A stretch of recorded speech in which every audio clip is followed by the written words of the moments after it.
ladies and gentlemen. Thank you for tuning in to Red Ice Radio. I'm Henrik Palmgren. If you are new to the show, you might like to know that we cover and have covered a lot of varying topics over the 10 years that we've been doing the show.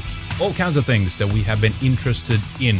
But as of right now, we are primarily focused on the struggle for European civilization and the European people as we face unprecedented pressure from mega wealthy globalists and elites within our own countries that have decided that we are their enemies and that we should be replaced by foreign people in our own countries while calling it diversity.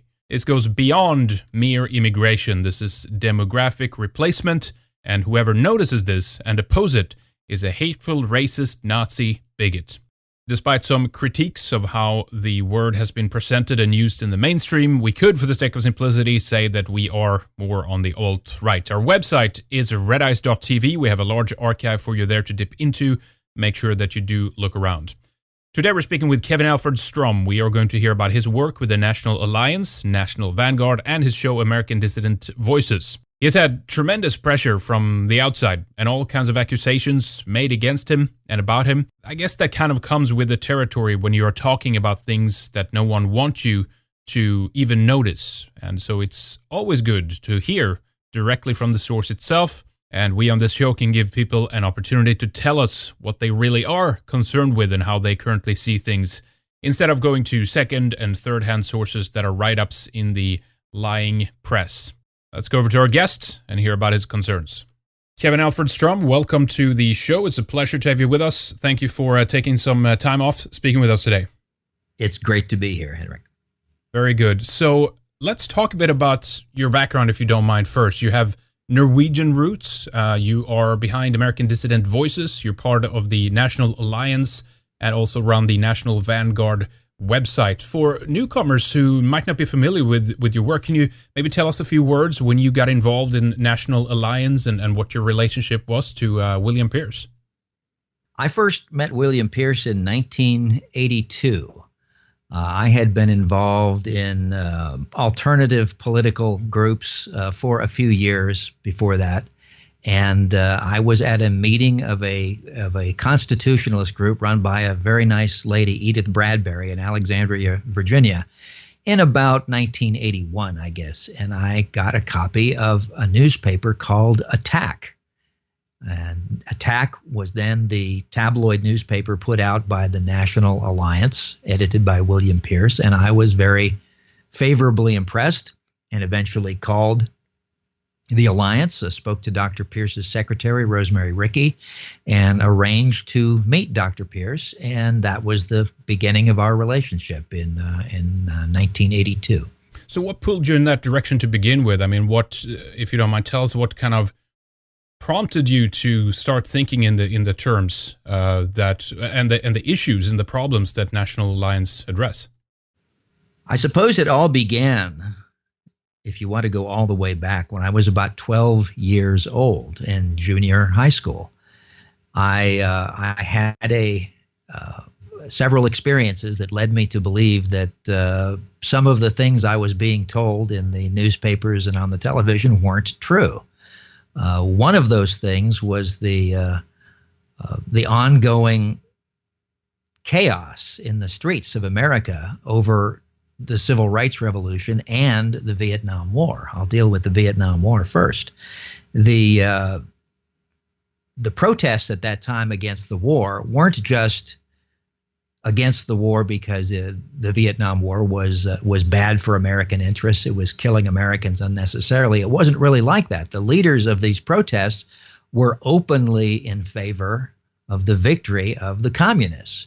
And some of these protests were rather violent, and it seemed very odd to me, even at the age of 12, that the leading lights, many of the leading lights of the establishment, people who were in the media, the commentators, the newscasters, the editorial writers at the time, actually seemed to be supporting these rioting Marxist demonstrators. And something inside me said, something is very strange about this. Here's a group of people who are announcing they support Marxism, are announcing they want the overthrow of the current establishment, and yet spokesmen for that current establishment are saying, we sympathize with these protesters. We in some cases, we support them. and the newspaper coverage was very favorable to these protesters. And I didn't understand. I wanted to understand. And so that was my first intimation that something very strange was going on in my country. And of course, I just had a kid's understanding of it.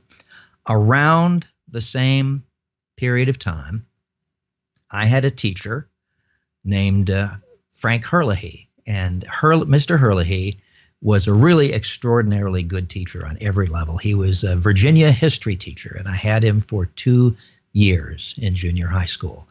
And he opened my eyes to so many things. He encouraged us to read serious books, even though we're just 12 and 13-year-old kids. He encouraged us to look at alternate views of history. He had revisionist materials. He had Western Destiny magazine. He had the American Mercury magazine.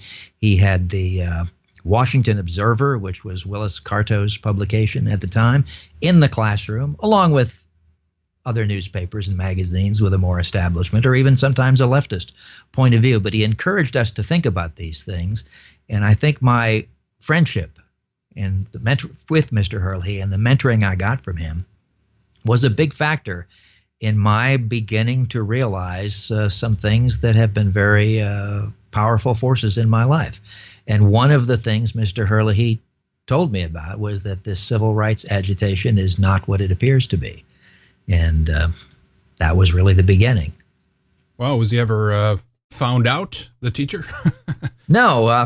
My understanding is that he retired after a long and successful career, and in Virginia in the 1960s, perhaps he was able to get away with that. I think that today it would be a different story, unfortunately. Yeah, it almost reminds me, what's that movie? There was, I think, out of Canada. Was it Danger in Little Spring Rock or something? I forget the title now, but it was about the story of a teacher who basically was teaching some of the revisionist material to the students. And of course, the movie depicted it as it was kind of creating some kind of cult or something. But it reminds me of that kind of a similar scenario, you know, in the fact that sometimes, occasionally, you do get teachers that actually really stand out in that way, and they really manage to offer, their students something different, which completely kind of turned their world upside down in one way or another. Very good thing.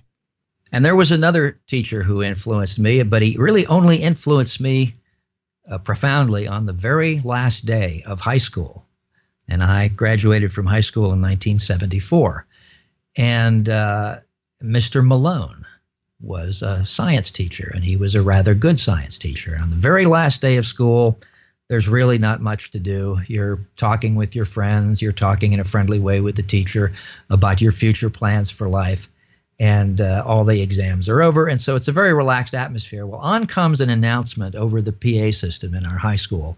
And I think they periodically had announcements by some of the students. And in between the announcements, and they had more than usual on that day because it was the last day of school, they would let the students play music occasionally. On comes this song over the PA system. And it's, I think it's called, I've forgotten the name of it. I think it may be Louie. It's Brother Louie, that's right. Brother Louie by the Stories. And this was a song about racial mixing. It was about an interracial couple, and the song portrayed the relationship as a wonderful thing. But Mr. Malone went over to the speaker and had a switch on it, and he cut it off. And he says, "I'm not going to listen to that garbage in my classroom." And everybody was stunned because he'd never been a very emotional person before, and he was really angry. And he explained to the class it was a restrained tone, but you could tell there was a lot of emotion behind it. He said that these people who put this stuff out, what they want is amalgamation of the races. They want to destroy you. They want to destroy everything you stand for. And I will not have that in my classroom. And it was, even though Mr. Herlihy had encouraged me to look at things in a different way, I hadn't really looked at it in a starkly racial way. So even I was dumbfounded, and it forced me to think. And I didn't say anything at the time, but the seed was planted. And many seeds were planted over the years. I could go into more. Even when I was 7 years old, even though I didn't really think about race when I was 7 years old, that's when my family first came to the Washington, D.C. area. And I was unbelievably impressed by the beautiful classical architecture and statuary in that city. Yeah. And I had a thought, like I'm a part of this. I'm a part of something great. This is something beautiful. It just resonated in me. And I think that was another seed that was planted that led me to where I am today. Very good. Yeah, and many don't wake up to these issues at all. In fact, they go in the opposite direction. They end up, fighting these kinds of arguments. We can talk a bit more about that later. And by the way, for those of you out there listening, the movie I was thinking about was called Evil in Clear River from 1988. And it's a pretty good movie. It actually depicts, this Canadian, teacher and how the community reacts. And of course, it's very skewed, the movie. It's very, it's telling it from, this perspective that he's evil and all this kind of stuff. But it's actually a pretty good depiction. But why don't we talk a bit about your I guess if there's a way that you can give us kind of an overview to the framework of your perspective, if you will, if you would to explain to someone who hasn't heard about your work before, how would you present the image of how you see the world today in terms of the problems that we are facing and the concerns that you see in our world, if you can. I know it's a big question, but kind of like an overview, so we can get an insight into how you think a little bit, Kevin. Well, we live in a world, we live in a universe that's evolving, and it always has been evolving, and it always will evolve. And we too, like all life on planet Earth, are evolving. We're evolving into something beyond what we are now. And once you see the world from an evolutionary perspective, once you see that all of life is branching and moving upward in evolutionary grade, and those that do not do that do not continue to live in this universe. Once you see that picture, then you understand what race, culture, and civilizations are all about. And that's about as broad as I can make it. Now, you did one of the things that I like about some of your work as well is that you expanded beyond just the political, beyond just the the kind of more, it's not mundane by any means, but it's of course more temporary issues, and you expanded into kind of eternal questions of philosophy and what's the purpose. You've even spoken quite a bit about maybe our destiny going into space, going to different planets and these kinds of aspects, which is very, very interesting. You did a 2-part recently on the issue of entropy. It kind of goes a little bit along with what you're talking about over this fact that we're constantly fighting against kind of a natural form of degradation. Everything is slowly slowing down and breaking down, and we as human beings and as life overall is there in that process of kind of resisting that to a certain extent. And I find it really interesting listening to that, because it takes it into a much bigger picture than just speaking about demographics or human biodiversity. That there's a larger and much bigger aspect to this, and to what we are part of, and to the the legacy of philosophy and civilization that we carry as well. So it's a very important and big question at the same time in regards to if we lose Western civilization, if we lose European people overall, how many are going to carry the torch of the philosophical tradition? How many are going to carry the torch of space exploration and go into those extra extent that goes kind of beyond just the biological needs? Don't you agree? I do agree, and I think if the European race does not survive, it is quite possible that life will eventually simply end and there will be no more, because life on Earth is very limited in time. It is not going to go on forever. We have to become, as Elon Musk says, an interplanetary species if we're going to survive. And I think that the survival of the European race is essential for that to happen. In my series that you referred to, the White Race and the Arrow of Time, in part 2 of that series, I brought forward a couple of graphs from Charles Murray's book, Human Accomplishment. And those graphs show quite dramatically how important it is that our race survive. It shows the scientific accomplishments over the last several millennia and the significant figures in scientific accomplishment over the same time period. And then it breaks it down over which continents, which peoples of those continents contributed. And in both significant figures and in significant accomplishments, Europe and European descended people in North America contributed 97% of those accomplishments. And most of the remaining 3% were from the ancient Western world. In other words, they broke that down further and said the ancient Western world is a separate category. So most of the remaining 3% was also Europeans. And there were some contributions from the Arab world. There were some contributions from East Asia, but they were minuscule in comparison. And we are in a situation where our planet is not going to have fossil fuels forever. Our chances of maintaining this technology is limited in time. We cannot continue a technological civilization forever. If we're going to escape the bounds of Earth, we have to do it soon. There's no chance that if the European race is destroyed and our whatever it is about us, that special combination of intelligence and creativity that gives us that 97 to 99%, whatever that is may well die. And before any other race would have time over millennia to achieve what we have done, to get back to the point of intelligence and creativity that we have, if they could do that, the fossil fuels will have long since run out and technological civilization will be impossible and journeys to other worlds and to other star systems will be impossible. So it is absolutely imperative that our race survive. Yeah, it's a very scary thought, to be honest, on many different levels.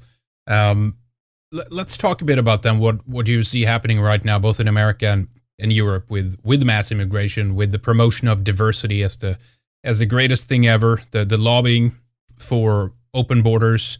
It's really a development of a cultural framework that states that this is moral, this is virtuous to have this kind of policy. And of course, we've seen on the flip side of that tremendous consequences, specifically in Europe, but also in America, of course, of terrorism, of a society that goes from being very high trust and a well-defined system of commons to basically falling apart. I think my country, Sweden, is a perfect example to that. I always bring it up to point to the fact that there is a tremendous change that have happened together right alongside the demographic change in the last 30 years or so. How would you describe this and what exactly it is that we're facing right now with the demographic change that's going on all over the countries founded and built by European people? In my opinion, we are facing a deliberate attempt to exterminate our race. I believe that we are being genocided by a largely Jewish power elite that has created an inverted morality, which in all important respects is really the opposite of a proper morality, the morality that we instinctively would gravitate to if we had the right to form our own laws and institutions in our societies that were truly our own. And this inverted morality, whether it be promotion of mass immigration, whether it be promotion of convenience abortion, whether it be a promotion of wealth transfers to the non-white minority populations, the promotion of feminism, you can really understand where it's all coming from if you just stand back from it and see that everything about this inverted morality is designed to minimize or actually prevent the births of white children. And everything that inverted morality is for tends to militate against more white children. And anything that is for more white children is regarded as evil by this inverted morality. And it's a morality that we simply will not survive if we continue to embrace it. What do you think the reasoning is behind this? I mean, we address this question all the time on the show. Are we seen as an enemy? I mean, I think at this stage, Kevin, most white people, most Europeans, they don't have an ethnic consciousness at all. They don't even think truly. I don't think they think in these terms. It's almost that the recent change that we've seen with identity politics and all these kinds of things, that has kind of pushed white people into a perspective where they have been forced to think about these questions or address it for the first time because they have been charged with crimes of being racist, for example, just for being white, for example. So to a certain extent, we've been cornered, right? But what do you think is the reasoning? I return to that point again. Are we seen as a competitor, as an enemy, or what drives our enemies, do you think? I think the enemies of the white race include a lot of white people, obviously, and I think these people have accepted this morality. I think many, many people in every society, not just white societies, but in every society, are followers. They have to be. If you had all leaders, you would have chaos. You have to have leaders and followers. And unfortunately, the last few generations, including my generation, grew up under this inverted morality. They were taught that we must have a multicultural society, that it is somehow unfair, it's mean, it's even evil to have a society just for whites. That's evil. However, I don't think that white people are really the driving force behind this inverted morality. I think the Jewish minority, the Jewish power structure, who are the world's richest and most powerful ethnic group on planet Earth, designed this morality specifically to keep us under control. And if it happens to exterminate us and to make the world safe for them and their way of life, they don't care. And I think they had big trouble in Germany during World War II. I think that the German people were freed from their influence, and I believe there was obviously everybody who reads history books from any point of view knows there was a tremendous conflict between the National Socialist Germany and the Jews, and they don't want to take a chance on that happening again. And so they've doubled down on their anti-white, anti-racial, and really, when it comes down to it, although they might not describe it this way, anti-evolutionary morality that they are imposing on us. And I believe that they have their own interests in doing so. They are a parasitic people. They are nomadic. They exist by living in other people's countries. And until very recently, they did not have their own country. And they, because of that, they are constantly a minority in someone else's land. And it is much safer for a minority group, particularly a minority group that wants to make a great deal of money and hold power behind the throne, to be one of many minority groups. If you're the only minority group, you really stand out. And that can be dangerous to them. So they prefer to be one of many minorities. They feel safer under those circumstances. And I also think there's a biological evolutionary factor. They evolved as a wandering people. Even if you read the Hebrew Bible, their own myths show them as a wandering people. And they've always been a wandering people as far as history knows them among other peoples. And they evolved in that environment. Well, it's a truism that many, many animals, many, many living creatures in this world modify their environments to best suit them. And so I believe that on an unconscious level, to some extent, biologically, instinctively, and also at the highest levels, to using their conscious minds, they are modifying their environment to suit their way of life. And that involves, unfortunately for us, destroying the racial integrity of our societies, and that will prove fatal to us. Yeah, it's just interesting, being a roaming people in that regard has been I think a tremendous downside for the longest time, but somehow they managed to transform the world really into a globalized world that we unfortunately have today, where they've taken advantage of this very aspect. But it seems, what's interesting too, Kevin, is that it seems that it's not enough to maybe stand behind then when we had the creation of Israel, and you'd think that this problem of sorts would have absolved itself. It would have been easier at that point, and to say, okay, we have a country now, we have a homeland of our own, we can go there. But that hasn't happened really, right? There's still a very strong ethnic cohesion of these people within our own countries to still lobby for the destruction of our countries, like we can see with Barbara Specter, for example, in Sweden, and she's talking, of course, about all of Europe that needs to be multicultural. But this is an aspect which is interesting to me, because you think that it would be dangerous for them to a certain extent to push so hard that they have done, because look at the results now. I think if we can seeing that people are actually starting to wake up to this aspect, where they before, as I said earlier, didn't even have a clue about these kinds of things. We weren't raised thinking about these issues. We weren't brought up to even consider race and these kinds of things. And today, coinciding, of course, with the rise of the alt-right and everything, we're seeing more and more people coming to the realization that, human biodiversity matters, there are race differences, and that someone is out to get us. And this is isn't that a risk that they're taking to a certain extent, of pushing so hard that they have done? And this is something that, will put them in a situation where they will be, charged and accused with these crimes against European people. That seems to be the pattern of Jewish existence: peak and crash, peak and crash. But now it's not just peaking in England and getting thrown out of England, or peaking in Portugal and getting thrown out of Portugal.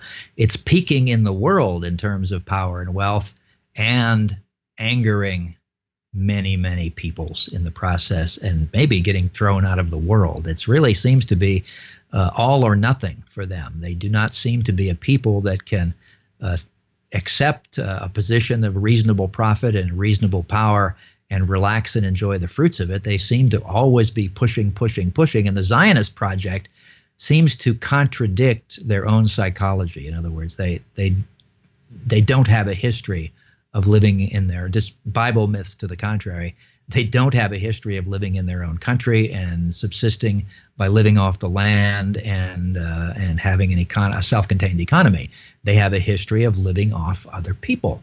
And so perhaps instinctively, unconsciously to some extent, they won't go to Israel in any really large and significant numbers. Only a tiny fraction of the Jewish population is in Israel now. And I also, how can they abandon their positions of power? They have a money monopoly in Western Europe. They have a money monopoly in the United States and in most of the world. They are dominant in the banking and financial sectors. They are dominant in the media. This is a tremendous center of profit and power to them. Just saying, well, we'll just sell it all and go to Israel, just doesn't seem to be in their psyche. So I think once again, it's peak and crash. And they create their own crashes, really, by their own actions. I mean, how do they pull this off? I mean, the transformation or the inversion of values, where we've ended up now in a situation where we resent, or most of us resent our own people. We, to a certain extent, hate our own civilization, what we've been created. We've been led to believe that all we brought was, colonialism and slavery and, rape and pillage around all of the world. And we've gone from a position where we were, proud of being part of who we were. We were proud of, our ancestry. We wanted to uphold and make sure that we continued and preserved, what our ancestors gave to us, etc., to this place where we are today, most of us, where we resent our own, where the self-hatred is so strong that most don't even seem to care about that at all. It was not something that happened overnight, obviously, but how do you think that was performed? How did they manage to do that? I think that white people in general are people who respect authority. We, through our own psychological evolution, we developed a respect for our own leaders. We developed a society where we respected the village elders or the tribe elders. We chose our own leaders in many of our societies, or in some cases we believed our leaders were divinely chosen. But in any case, we respected the elders, the leaders, the people who were the authorities in our societies. And I think when the Jewish minority came into our society, not only did they bring with them their own evolutionary legacy of being very, very highly verbally intelligent and able to be very, very persuasive. That's part of their survival strategy when they live among other peoples. But they also brought with them a realization that the new technologies that they saw that European man had invented, the printing press, the motion picture, radio, and eventually television, these things had replaced in many ways the authority of the village elders or the village council or the tribal council in the minds of European man. And they saw it was wide open. All you needed to take control of the nerve centers and information and apparent authority in a society was to buy newspapers and then later radio and film production studios. And they did that. And they have, to a large extent, my whole childhood was immersed in network television and the lives of everybody around me, but my generation and the generation before me was immersed in network television and major newspapers. This is where people got not only their ideas of what was happening in the world, but perhaps even more importantly, their ideas of what others were thinking. And the Jewish minority controlled that. And I think they found us a very naive people who had basically evolved for tens of thousands of years in the cold north where we had to trust each other to survive. And they found us very trusting and naive, and we believed the narrative they told us of their own suffering, of how they were a terribly persecuted people, and how we were very, very wrong to exclude them and by extension to exclude other races from our society. We bought into that. I think because most of us respect authority and they had managed to get into a position of authority, sad to say. Yeah, I mean, I'm sure you've seen Hollywoodism is based on the book An Empire of Their Own by Neil Gabler, where they kind of describe what you're talking about in a very frank and open manner, actually. And it's not maybe about the world's media or the creation of the entertainment industrial complex that we have today, but they specifically frame it in the context of how they did this in America, of basically, as they phrase it in the documentary, they talk about creating a shadow America, one that is basically a facsimile, a version which didn't really exist in the 1940s and 50s and onward, but that this vision that they invented of sorts and put on the silver screen eventually overtook what they call the real America. And it's quite interesting. It's very interesting of how kind of candid and open, of course, and they do it from a perspective where they think that this is something good. We injected our morality and our cultural values into America, and then kind of the rest of the world has followed on from this as a consequence, where the whole globe is consuming Hollywood movies. It's pretty interesting. I don't know if you saw the documentary. I have not seen it, but that's a very clever way of looking at it. And if you say it's coming from a Jewish source, then that's even more amazing, actually. I'll send it to you. It's very interesting. As I said, Bill, founded on An Empire of Their Own, that book, where they talk about the major studio heads that arose after they took off from New York. They were actually thrown out of New York because they were stealing Edison's technology and they refused to pay licenses for it. So they actually took off to the West Coast to hide from what they say in the movie was Edison's thugs, right? That didn't want to give them the technology. So anyway, I'll send the link to you. Very, very interesting. Thank you.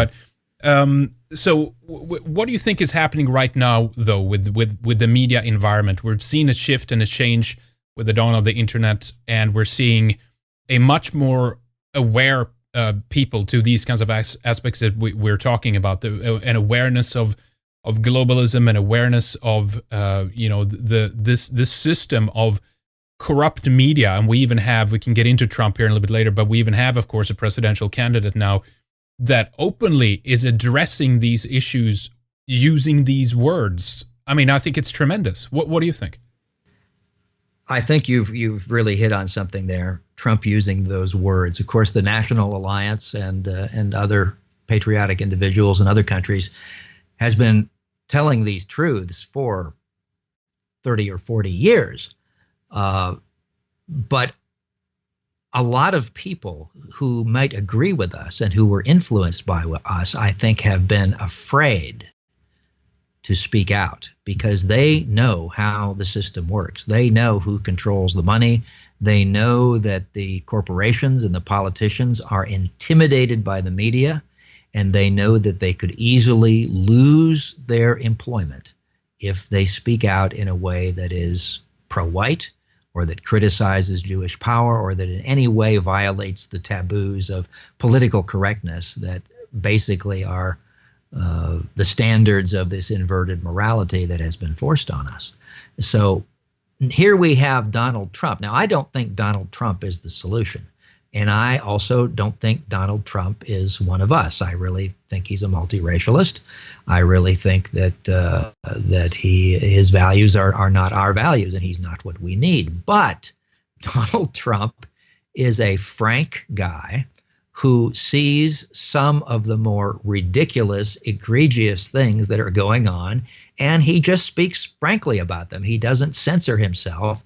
I guess being maybe it's his natural personality and reinforced by the fact that he's a man of considerable success and wealth, that in his own mind, I think he thinks that gives him the right to give orders and to say what he thinks, and the hell with the rest of the world. And that has caused two reactions. It has made the establishment very afraid of him, even though he's very tied in with the Jewish establishment. They're just afraid of him because he's a loose cannon and he tells the truth occasionally, and they hate people who tell the truth. And he's also his own man. He could turn on them in an instant and might. And they don't want to take that chance. Hence, almost all of the Jewish power structure and their employees in the media and in the Congress and in the Senate of the United States are against him. And but he has caused another effect among the people who used to be afraid to speak out. Like I said, many people are afraid of losing their employment. But, you know, if they just say something just a little bit more radical than one of the major presidential candidates, they figure that can't make me lose my job. Trump said almost the same thing yesterday.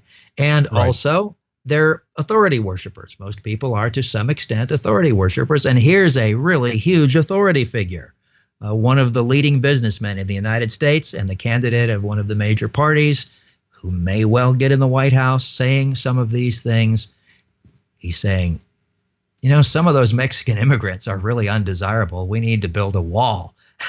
If that makes him, and the media are screaming, you know, the Jewish power structure is screaming, he's virtually Hitler when he says that. Right. Yeah. Well, I mean, if a major political candidate can be virtually Hitler and yet get away with it, then the average person who's a little bit timid might say, well, maybe I can get away with a bit more too. And I think it's really brought people out of the closet. And that's where you have this alt-right phenomenon. I don't really think there is an alt-right movement. I think that's just a name that has been attached to this phenomenon, as tsunami, really, of awakened people finally getting the courage to speak up. And it's infectious. It feeds on itself, and it's growing every day.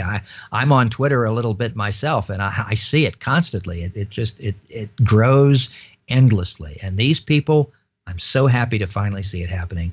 You call them a bigot, you call them a Nazi, you call them all kinds of names, and you know what they do?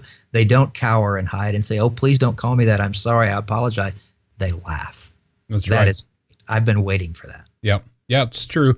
You know, Trump is, blazing a trail. I see that he's setting back those that have been pushing, this narrative of political correctness, and he's, as you say, he's kind of blowing open a space which previously has been, non-existent almost to a certain extent, where people can come into that space and feel, as you say, kind of freely to discuss some of these ideas again and address some of these issues. And it's interesting to see how quickly also that happened to a certain extent, how quickly many people got behind them. And I'm not saying, of course, that all of these people that support Trump share all of your values, for example, or all of mine. But nonetheless, Trump has, whether he wants to or not, become a kind of a symbol for that discontent, whether it's on a very, low level, if you will, to one that's very high level in terms of, how we see the world and the kind of the problems that we face. But I think that's excellent. I think it goes beyond just him as a presidential candidate. It goes to something much more deeper. And I think you mentioned this in one of your shows as well. You were talking about the fact that this is not the end. This is actually just the beginning of a kind of an awakening. And who knows where this will be. Well, obviously we have to see whether he gets in or not. But in even 5 to 10 years, this could have been growing into something which we can't even imagine today. I agree with that. And I think it's going to happen whether or not Trump is elected. I think if he is elected, either he's going to move us in the direction that I want him to move us in, or he's not. And in fact, either of those two alternatives are still good, because if he does, of course, obviously that's good. If he will give us more years for the white resistance to organize and to grow and to educate more people. But if he doesn't, though, the number of supporters who think he's going to are going to be tremendously and profoundly disappointed and angry. And those people aren't just going to evaporate. That enthusiasm isn't just going to be stuffed back down into the rabbit hole. It can't be done. These people are going to coalesce, and some of them are going to see the fully radical vision of the National Alliance and William Pierce that I see and that I embrace. And I think the potential is infinite. And if Trump loses again, there will be a tremendous anger. And this is the first time in my lifetime, at least that I remember, that any presidential candidate has said he may contest the results of the election. And you know what? Just because he said that, even if he doesn't, plenty of people are. And that is a major questioning of the entire structure. And that paves the way for revolutionary thinking. And that's what we need. Yeah, very good. I can understand to a certain extent why people maybe are, suspicious of Trump and, of the people in his campaign, and are they genuine and all those kinds of questions. But the very fact that, the globalist forces, from the bankers to the media industry and the entertainment industry, they have declared their hatred for him so prominently that in itself should be a sign to people that, he's obviously a candidate which they don't like. And just to be able to realize that, okay, well, then he's doing something right. I mean, we can't compare this with, how they pushed Obama on the scene in 2008, for example, how they promoted him as a messiah, almost as a kind of a savior. They are using all their ammunition, everything they have, to discredit Trump every single day and destroy his campaign and his candidacy. And that, I think, says to me that it's like, okay, well, this is interesting. This unless that whole thing for some reasons would be a sham and they're just putting it on, it's just for show, then it means that, he has something which they don't like. And that to me is reason enough to be supportive of him, to be honest. Yeah, I don't think it's all theater. He's made too many blunders for it to be theater. Hillary Clinton's speeches are theater. I don't think Trump's speeches are. Right. But I think that it is real. I think it's really happening. It's not theater. And I think he definitely has all the right enemies. They don't trust him. And so, therefore, there must be at least a few good things about him. Yeah, that is true. Hey, let's talk a bit about National Alliance, and maybe you can explain to people, what the organization is, what it does, and some of the things that you think people should know if they're new to it. We're going to, of course, continue to talk more about this in the second segment. But before we take a break, let's discuss that a bit and tell us what you think the audience should know about the organization. The National Alliance began as the National Youth Alliance in 1970. 1974, Dr. Pierce changed the name to the National Alliance because it began as an organization for students and young people who were trying to fight against the countercultural anti-white movement of those times. The National Alliance is a group of white men and women from around the world. Most of our members are in the United States, but we are not restricted to the United States, who believe that the future is what we make it, and we are determined to be participants rather than spectators. And we stand for not only the continued existence of the white race, but the fulfillment of the destiny of the white race in this universe. And we have printed publications every month. Our members receive the National Alliance Bulletin. We have an online news magazine, National Vanguard, which is at nationalvanguard.org. We have a membership website at natall.com. We also have a community in the state of West Virginia in the Allegheny Mountains, a little bit south of me. I'm in the Allegheny Mountains of western Pennsylvania, but a few hundred miles south of me, we have an intentional white community in the mountains of West Virginia. And we are trying to build that up to be a place where our members and activists can eventually form the nucleus of a viable community and eventually a new society. Yeah, interesting. Yeah, there's a lot to discuss there, of course, in itself. And I wanted to, maybe we can do that in the next segment, talk a bit more about, how that's going and if that's kind of is a future model of that thing. But tell us a bit more about just kind of the ideology. I don't think you exclude people per se, but it's not like a Christian organization, right? It has some roots in pre-Christian tradition, if I understand that correct. Well, the symbol of the National Alliance is a letter from the runic alphabet of the Germanic peoples. We call it the life rune. It's also been called the man rune, and it's a symbol of a life and upward ascendant life, upwardly evolving life. And no, we're not a Christian organization. We do have some Christian members, but they are Christian members who put race first. The purpose of the National Alliance is to advance the survival and the interests and the upward evolution of the white race. And we believe we need a completely new society based on completely new principles in order to do that. And the leading figures in the alliance are adherents of the religion of Cosmotheism, which was also founded by the same man who founded the alliance, a physics professor named Dr. William Pierce. And that is the spiritual basis for our political work. Now, what are some of the things that, yourself and William Pierce have been fighting against over the years? I know that there's been not only, of course, a struggle to wake people up, but there's been kind of an information war, if you will, of sorts on top of that. There's been accusations, attempt to discredit. There's been, everything, as far as I could tell, to try to smear the group as much as possible to I guess, just make sure that people stay away from it. Isn't that right? There seems to be that kind of activity against any truly effective force for white renewal or white identity.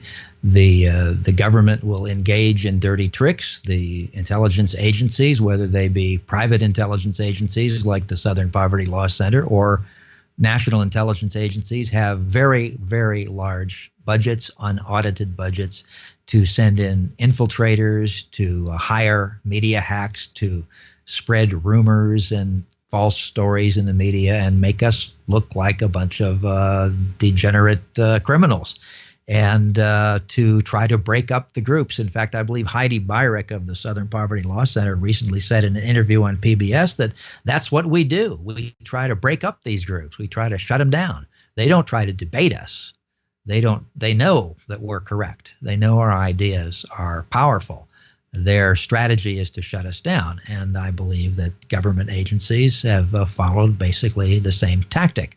There was a program back in the 1960s that was exposed 10 or 20 years later, the COINTELPRO program, in which the Federal Bureau of Investigation infiltrated radical political groups, both left and right, and tried to steer them in directions that would destroy them. They tried to cause infighting between people who ought to have been allies. They spread rumors of sexual misbehavior or criminal activity. They actually incited criminal activity in some cases, and then reaped the quote-unquote benefit of destroying the groups that were then either their leaders were imprisoned or they were involved in ruinous civil actions because of the criminal activity that was actually incited by the government. And so basically, just as in wartime, no dirty trick or tactic is off the table when you're fighting a war. Governments do that sort of thing all the time, and it's expected. They have the same kind of attitude, both the government in the United States and certainly in other countries as well, and these private intelligence and dirty tricks organizations that the Jews operate. They have no compunction against using anything to stop us, because I think really part of the strategy of our enemies and the people they employ in the government is to save the magic of racial nationalism for themselves only. That's really what the political correctness amounts to. It's racial nationalism for them, for the Jews, but we are forbidden to have racial nationalism, and so they want to destroy us. So yes, endless dirty tricks. I could go on for hours.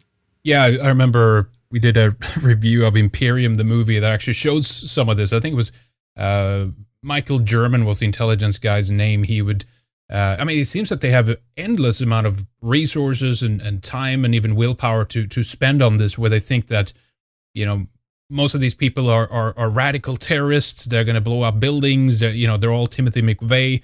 So they create these sting operations where they have, and frankly, they've done this to some aspects and some portions of those elements within Islam as well that they consider to be, maybe radicalized. They basically hand them weapons and resources and everything else, and then they're waiting for a guy basically to be convinced into pushing a button, right? And before that happens, they arrest a guy, or they do a mass arrest or something like that. But it's basically a sting operation to incite people into this aspect of it. And I wonder too if these things ever would be the case if the government wasn't there providing resource and material and ideological, convincing people ideologically to go in that direction and things like that.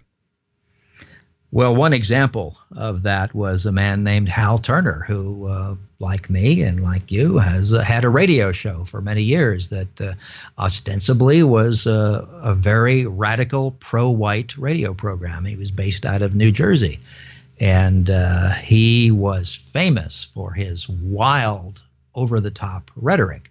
He would very strongly hint at, if not actually call for, violent action against people who were hurting the white race. He even hinted that certain judges that had allegedly ruled against a pro-white organization should no longer be alive on planet Earth. And that eventually brought him to grief. But he also, for a time, he tried to submit articles to nationalvanguard.org. I think I printed one or two of them that were reasonably accurate.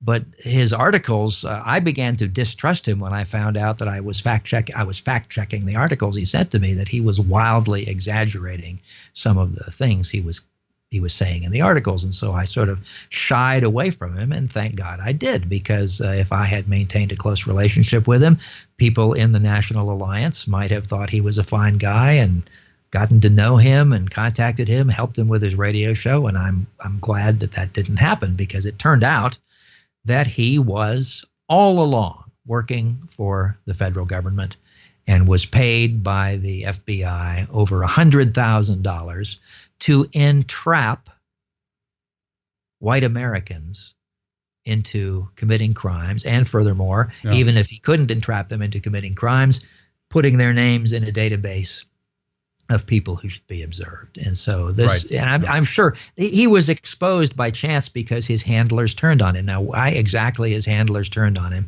and sent him to prison, I don't know the answer to that question. But if he was exposed, I am sure that he's the tip of the iceberg. Yeah, exactly. Yeah, it's unfortunate. I mean, today it seems that they're more concerned with white people who have a concern about being, racially, demographically displaced and replaced in their own countries than they do for Islamic terrorism, for example. I mean, it's remarkable, isn't it? Yes, indeed, it is. All right, well, let's talk more about this, and of course, much more in the second segment. I want to get into much more with you Kevin. But give us some of the website. You mentioned, of course, National Alliance, National Vanguard. You have your own personal website. Let us know where people can go to read more. Well, if you want to learn the core beliefs and principles of the National Alliance, you should read the articles that are up at natall.com. That's NATALL.com. That is our main organizational website. There you will be able to purchase the speeches of our founder, William Pierce, on CD. You will be able to read our foundational documents, and I think it will give you a very full understanding of where we stand and where we're coming from. Also, if there's a contact form there, if people would like to write to me, I will be happy to answer their questions, or if I can't answer them, I'll pass them along to our chairman, Will Williams. We also have a news magazine site, nationalvanguard.org. That's all one word, nationalvanguard.org. All right, very good. Don't miss Kevin's show as well, American Dissident Voices. Is that once a week?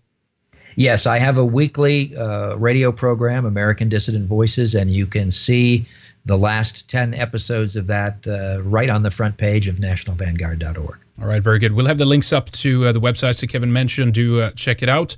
We'll take a short break here, ladies and gentlemen. Stay with us. We'll be right back with the second segment. All right, the second segment is coming up here, folks, so make sure you don't miss it. We have much more to talk about with Kevin and about his concerns and what we can do to shift things around. RedIceMembers.com is the website where you can tune into the second hour of this and all previous shows that we've done. We have videos, weekend live shows, films, and other video audio material for you there. We are doing a major overhaul of the members' website right now as well. But do make sure you support us. We are 100% independent. We are listener and viewer supported. Please help us grow in our coverage so that we can expand into a television channel. A membership is only €6 per month. That's just about $6.50 in US dollars. And we have subscriptions from 3 months up to 2 years available. Upcoming on the show, we have Ryan Laundrie, John Lash, and Chris Delamo, to name a few.